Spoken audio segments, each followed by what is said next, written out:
impactando en las fuentes de abastecimiento.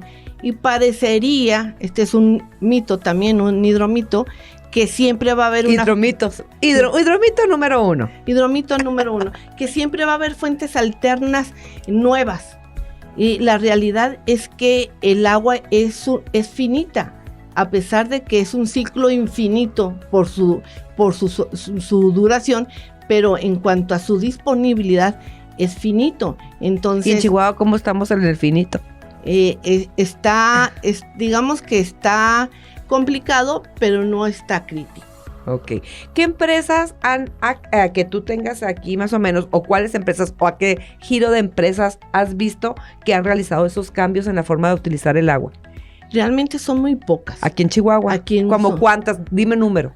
Mira, la mayoría de las industrias que llegan a tener un tratamiento de sus aguas residuales, no la reusan, o la reusan muy pocos para riego de jardines o áreas verdes, pero no la reusan para procesos. Entonces es un área de oportunidad muy grande, porque se estima que el 80% del agua, digamos, potable que utilizas para el proceso, se regresa como agua residual. Entonces, si tú estuvieras reusando el agua en tu empresa, podrías reducir los abatimientos de los acuíferos, la necesidad de buscar alternativas de nuevas fuentes.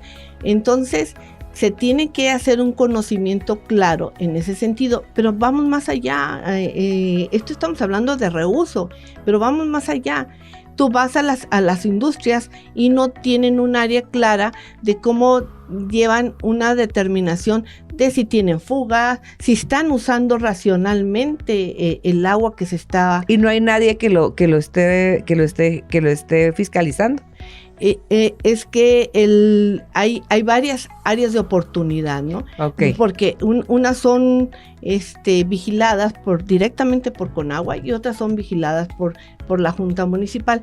Entonces hace falta esa integración. Ok, entonces, pero bueno, eso es lo que falta y todo. Tú con tu especialidad y tu expertise, se requiere muchísimo dinero para crear una infraestructura para reutilizar el agua. Bueno, en una empresa. Mira, sí se necesita una inversión importante, sin embargo, es amortizada en corto tiempo. Y no solo es amortizada en corto tiempo, sino que además le da sostenibilidad al proceso que le va generando un valor, ¿sí? A nivel mundial, eso va generando un valor. Los bonos verdes, los bonos azules, van generando un tipo de... ¿Qué es eso de bonos verdes y bonos azules?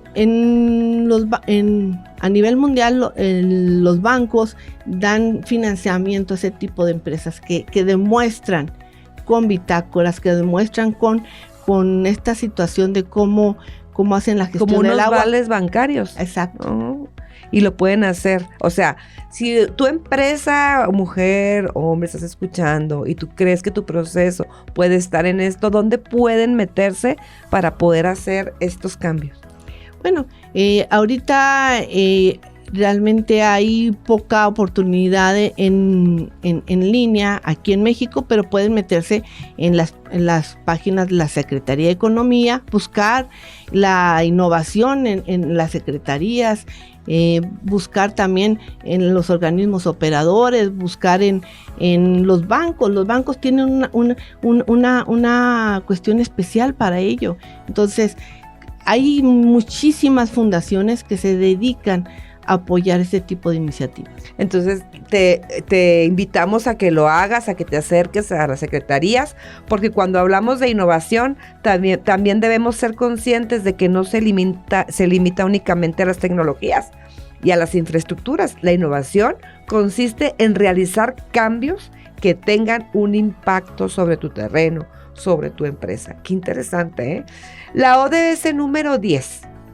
Reducción de las desigualdades. El acceso universal al agua es esencial para reducir las desigualdades. Platícanos cómo es esto. Bueno, en una ciudad siempre hay colonias que de reciente creación que muchas veces no se toma en cuenta las características técnicas para poder llevar a cabo los servicios de agua potable y alcantarillado. Se cree que por el tendido de tuberías, pues mágicamente va a llegar. La realidad es que tiene que ver con un estudio concienzudo, con un estudio que se ha basado en la técnica para poder saber que esos asentamientos pueden llegar a tener esos servicios básicos, ¿sí? No es nomás irte a sentar en cualquier parte y pedir esos servicios básicos.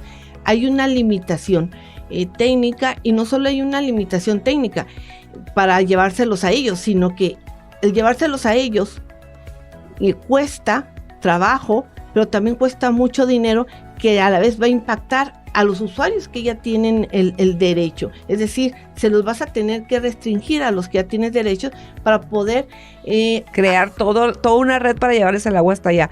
Es por eso que, oye, a mí me llama mucho la atención. Tiene que ver con que están ya tirando casas viejas y haciendo, ¿cómo se llama? Ya edificios para que lo que ya está, que ya mejor te vengas otra vez a la ciudad a vivir, porque si se van haciendo más grandes no van a poder tener agua, están careciéndose y están haciendo que se vengan otra vez a estas casas, a estos lugares que están deshabitados. ¿Es correcto o no?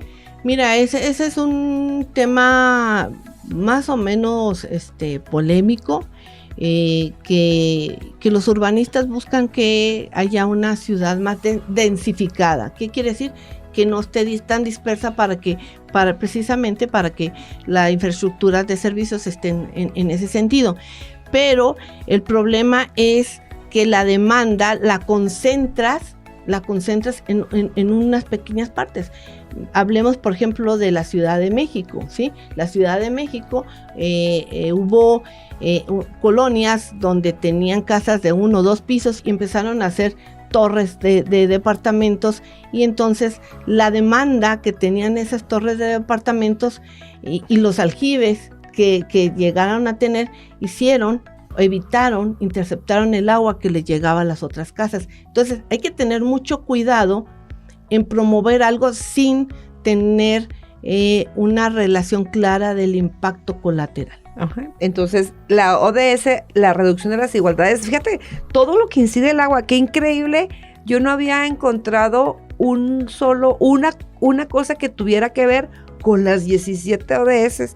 Qué impresionante. Entonces aquí, eso nos dice que entonces una gobernanza verdaderamente inclusiva, con un enfoque basado en los derechos humanos, es clave para reducir las desigualdades y apoyar la salvaguardia de los medios de vida de las personas y el acceso a los recursos naturales.